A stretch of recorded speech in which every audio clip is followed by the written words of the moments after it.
Salutations everybody, it is Matty here today. Hope you're all doing absolutely excellent. Today I am daring to venture out of my single player bubble for at least one video, and that's to talk about Splitgate 2. The folks behind Splitgate 2 reached out to me and said, do you want to make a video about the game? And you know my rule of thumb. Hey, can I just make the standard Mr. Matty experience? Can I talk about the pros and cons, the things I like, I dislike? Can I do that? If so, sure. Why not? And they agreed to that. So here we are today talking about Splitgate 2. Shout out to them for sponsoring today's video because I've never played Splitgate before. This is my first time ever experiencing it. I just knew it was a very popular first-person shooter, gained a ton of momentum. To the surprise of many, they announced a sequel, and they're like, why don't you just stick with the original? But it's here now, so I just kind of dove in blind. I'm like, what is this thing anyway? And I walked away with mostly positive thoughts. I enjoyed the core gameplay loop, particularly in the arena-style gameplay, but when it came to Onslaught and the bigger map modes, I had some more problems that I want to air out today. So, ladies and gentlemen, if you're interested in what you see, Splitgate 2 is available now in an open beta. It's free to play on PC through Steam, Epic Game Store, Steam Deck,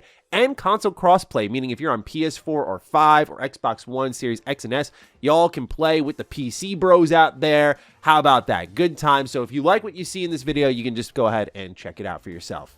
With that, if you're new here and into what's going on in gaming, consider subscribing. Now, let's begin breaking down the core gameplay.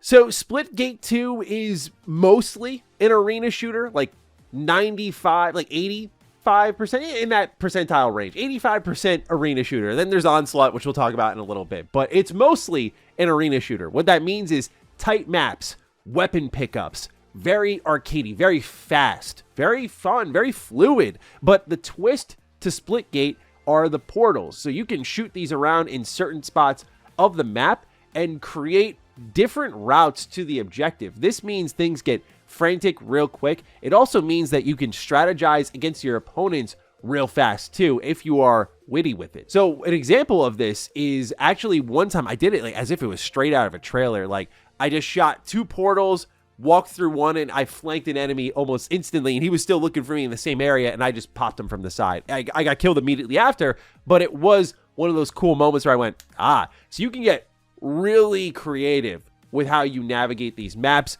They still have, again, arena shooter staples, like even launch pads that'll shoot you all over the map. So there's just a lot of ways to get around. There's also a quick time to kill, in my opinion, compared to other arena shooters out there. And also, I like that this game embraces a little bit of the games that inspire it, where you can like simultaneously kill each other. You can both elbow each other in the face. And it's like, where have I seen that before? There's a lot of that energy in this game. Clearly inspired by Halo, clearly inspired by Portal, and kind of melding those two together. I like what it's doing here because it does feel unique yet familiar in the first-person shooting space. But that sort of core gameplay is really what needs to speak to you for Splitgate to stand out to you. If you're like, I don't like frantic shooters, I don't like fast-paced stuff. Like if you watch the Stadium gameplay where I'm playing as the Meridian class, you will see I am zipping and zooming everywhere. Like my eyes were frantic while playing the game. If you are not into that type of shooter, I don't know if you actually really like Splitgate, even on the bigger maps where things are slowed down a little bit. So I just mentioned the Meridian. There are three classes right now that you can play as. There's the Meridian, which gives you, with an active ability, vision on the map, so you can scan the nearby area and just get an advantage on the enemy team. There's also a passive ability for every class. So for the Meridian, you get quicker health regen for you and your teammates. As far as I'm concerned, and maybe it's just the class that clicked with me the most, but I feel the Meridian, like if I'm giving feedback, head and shoulders better than the rest by a country mile. Like the guns they get are better. The upgrades they get are better. The ability to regen is so good. The visibility is also really good. Just being able to pre-fire your opponent. I think the Meridian class is a little too strong from top to bottom. And it just, I mean, it was like the first class I fired up, and then I went and messed around with, I'll talk about in a little bit, the Sabrask and the arrows, but I thought the Meridian was just so good that I just didn't want to go to any other one. And it's a shame because the passive abilities in these classes, as I'll get into, are really good for all of them and useful for all of them. And I think each class gets its max potential when you have one of each out there on the field. But I just feel like the game doesn't really push you enough away from the Meridian compared to the other classes. Like it's just, again, really good. And I think it also comes down to the gun they give you. It's accurate. It's got a fast rate of fire, kills quickly. It can kill up close. It can kill from a distance. And I think that is the real deciding factor for me on why I like the Meridian the most. Because as I'll talk about now, there is the Sabrask and the Arrows. The Sabrask does have a deployable shield. This is really effective. Like, just in the middle of someone shooting at you, it's like, boop, sorry, you're done. Can't shoot me now. You can't shoot my teammates either. This gives you a good advantage to kind of navigate and maneuver around your opponents.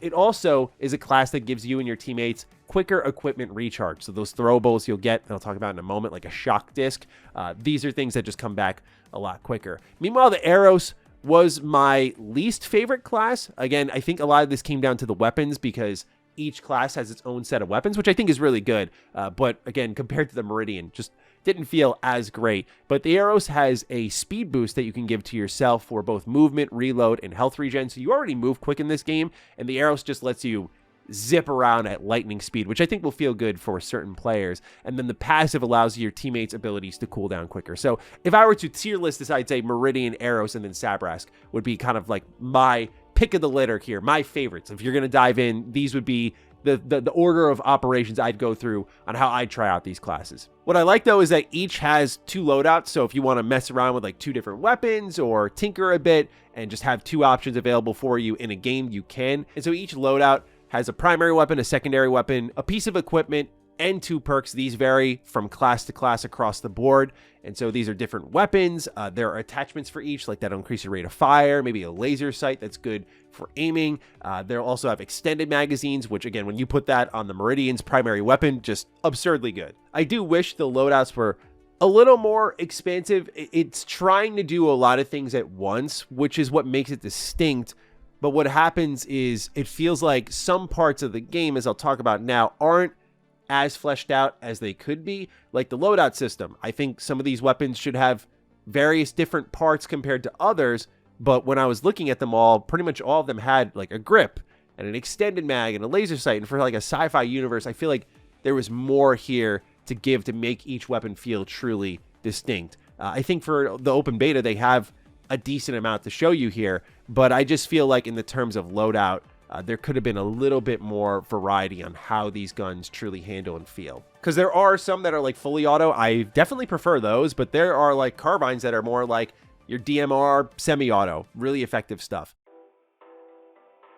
The game modes here are also what stand out. This thing feels really ready to go in this front. There's a lot of maps and a lot of modes. That was something that after certain multiplayer launch games, I've come to value a lot more. Like, hey, how many maps do you have? How many modes do you have? You know, because if I'm going to be playing you for a while, I need to see and feel and experience different things. And I feel like they have a real good wheelhouse of content for you to dive into. So there's Arena Quick Play. This is easily my favorite component of the game because it's just these tight, quick matches, usually 4v4, smaller maps. And this is where, again, I think the game thrives because you'll have like Hot Zone, which is basically just capturing zones on the map. You're all like firing in from everywhere, trying to just hold down this zone for a set period of time. There's your standard team deathmatch, just kill one another. And then there's domination, which you have like 3 or 4 points on a map and you try to hold them down for as long as you can. And I just think, again, with these smaller maps and how quickly you can get around the map, whether it's sprinting, sliding, the boost from one of the classes, the portals,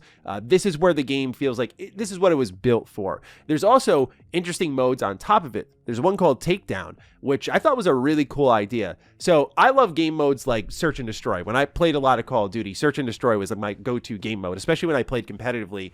That was my favorite type of mode because it felt like it was all on the line. It obviously meant that sometimes you get joked or you'd have just a stretch of bad luck. But Takedown takes the idea of like a search and destroy, like a set amount of lives, and puts an interesting twist on it with respawn timers. So as you're killing more people, your respawn timer will shorten. However, if you die, it's going to lengthen. So if you're like me and I was just not doing well when I was playing Takedown, when you die a few times, like that timer going up to 12 seconds, those 12 seconds feel like forever. Now, the key is that you have to wipe out the whole team. But given that there's timers going, there has to be urgency on both sides, urgency to kill. And once you get one, it's like, I got to get another. And just working as a team to try to like chain one kill into the next, and making sure that that first timer doesn't expire. And the more you kill them, the longer the timer gets, so the more time you'll have to take out someone in Takedown. Again, I just thought this mode added a little bit of flavor to that sort of like risk of having a limited amount of lives, where technically you can keep respawning, but you don't want to die a lot because eventually you will screw your team if you die too many times. So I thought Takedown was a really cool mode.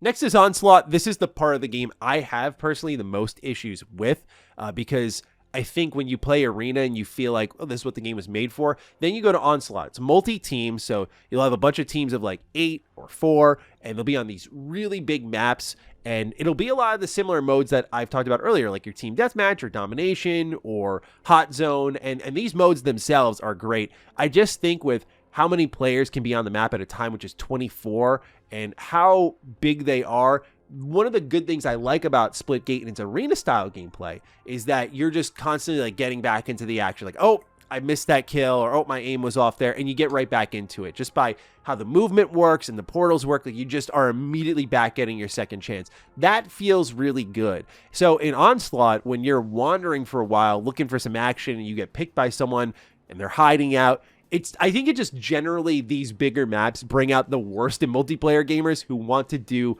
really well, right? So they hide out or they camp in a building, and I'm like, man, like, so when you're playing on these smaller maps, there's no place to hide, so people are out in the open, and sometimes it's like fish in a barrel. So it just feels better. Maybe it's just me, but I personally didn't enjoy Onslaught in the large scale modes as much as the others. I also, in fairness, performed worse, so maybe that's part of it too, but just wanted to put that out there. They also have modes that I think you Halo fans out there will appreciate. I mean, even down to the name. Team SWAT is here, and it's exactly, if you've played Halo, what you think it is. Headshots only. Yep. And it's a really good time. I love SWAT, and so to have a game that's also doing SWAT and just wearing that inspiration on the sleeve, love to see that, because this is a fantastic game mode, and I think the gunplay and the map design really support this type of game mode. It supports all of these smaller player counts really well. Takedown, SWAT, the arena quick play, whether it be TDM, domination, hot zone, they all just feel really good. Again, kudos to the map design. You can tell they did their homework, and it's worked out really well. And it had to be tough because you have that variable with the portals there, which I look at, I'm like, dude, like just the amount of ways you can flank your opponents. Yeah, like if someone gets really cracked at this game, it's going to be tough to balance for, I feel. There was a favorite map from Splitgate 1. It was Stadium. And so basically they remastered that, and they have a playlist called Stadium 24/7. And this is kind of the equivalent of like what I think of Shipment 24/7 or Nuketown 24/7, where they just have these playlists of these small maps that people love because you're just always in the action. There's always just kills to get around the map, always something to be doing. And basically they did that here for Splitgate 2. So you'll always have this map available, and you can just constantly rotate all these different modes within that same map if that's really what you're down for. And I'll say that it felt really good on that map, so I'd be down for that. I was also impressed because, again, on top of all of this content I just laid out here, this is a pretty chunky multiplayer game. I'm like, all right, looking pretty good. And then they also have the lab. So basically this lets you create your own maps. You can go in there. You can also see maps that the development team have made themselves as sort of samples, and they have everything available for you. Tools you can use, equipment you can use on the map, props that you can use to build the map. So you can just get in here and like create your own content as well. So I was just impressed with, again, the feature set here. There was a lot going on. Since it is a game that is going to be supported through its community, there are battle passes. This is one of those things that it's always tough to talk about because I don't know how these things end up. There are games I've played. I think of Marvel Rivals, where I think it has a really great battle pass, and there's battle passes that we've seen many a time that have been awful. Here, I like what they're at least saying because they're focusing on shorter monthly passes. The first one for the open beta is like $5. So I feel like that's a good sign. They're not like preying on FOMO or making you like stay with the game forever and not play anything else, especially nowadays with how many games are coming out. These multiplayer games need to recognize they can't just be a void and just suck you in and never let you go. So I like what I'm seeing with the battle pass, at least initially, and it's your standard stuff, cosmetics and whatnot. Doesn't look like there's any gameplay boosts in there. So overall, from top to bottom, I did like what I played with Splitgate 2. I know this is a sponsored video at the end of the day, so people are going to be like, of course you did. But sincerely, like, I did have my issues, but it really felt avoidable because once I got away from like the big map modes in Onslaught, I just had a lot more fun. And that's for me. Maybe you're watching this, you're like, that seems more my speed. I would be more into that. But overall, the core gameplay is good. I think some balancing issues are there. I personally feel the Meridian's really good. The pickup weapons are sick.